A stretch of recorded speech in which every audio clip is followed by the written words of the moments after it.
அனைவருக்கும் வணக்கம். பார்த்தீங்க அப்படின்னா இங்கே வந்து 6-8 கன்று வந்து வச்சுருந்தோம். பார்த்தீங்க அப்படின்னா இது வந்து தளைஞ்சிருச்சு, இதுவும் வந்து தளைஞ்சிருச்சு, அப்புறம் இதுவும் வந்து தளைஞ்சிருச்சு, அதுவும் தளைஞ்சிருச்சு, அதுவும் தளைஞ்சிருச்சு, அதுவும் தளைஞ்சிருச்சு, அதுவும் தளைஞ்சிருச்சு. இது வந்து தலையில், அதுக்காக இது தலையறக்கு சான்ஸ் இருக்கா இல்லையான்னு தெரில. அதனால் நம்ம பக்கத்துலேயே வந்து அந்த புதுக்கண்ணை வந்து அங்கே வைக்க போகிறோம். அதுதான் எனக்கு வீடியோ.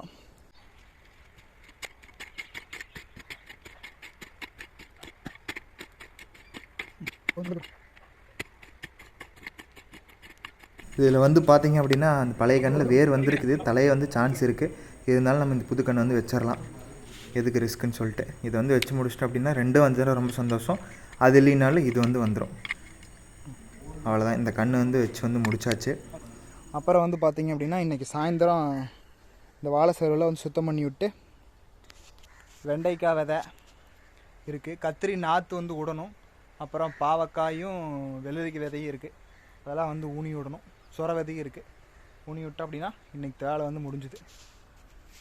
போன வாரம் வந்து பார்த்திங்க அப்படின்னா இந்த வயலுக்கு தான் வந்து தண்ணி பாயறக்காக வாய்க்கால் மட்டும் பாத்தி வந்து போட்டிருந்தேன். அது வந்து பயிர் வந்து முளைச்சிருச்சு. இன்னொரு 2 மாதம் தண்ணி விட்டு போட்டோம்னா மாட்டுக்கு வந்து அறுத்து போட்டுடலாம். அதே மாதிரி இந்த முருங்கைக்காய் செடி வந்து பார்த்திங்க அப்படின்னா ஜனவரி 2ஆம் தேதி வந்து வச்சுது.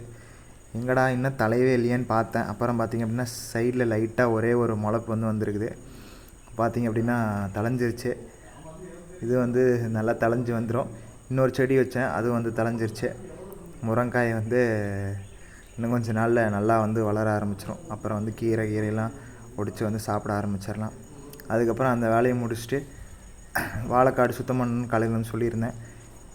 கண்ணையும் வச்சு முடிச்சாச்சு காலையிலேயே. அப்புறம் வந்து பார்த்திங்க அப்படின்னா இந்த பக்கம் அந்த சருவெல்லாம் வந்து அறுத்து விட்டேன். வெண்டைக்காய் விதை, கத்திரி விதை ஊன்றணும்னு சொல்லியிருந்தேன். அது வந்து ஊன முடியல. நாளைக்கு வந்து தண்ணியை விட்டுட்டு ஊனணும்னா வேலை வந்து முடிஞ்சிருச்சு. நல்லதே நினைப்போம், நல்லதே நடக்கும். நன்றி, வணக்கம். மேலும் ஒரு நல்ல வீடியோவில் சந்திக்கிறேன்.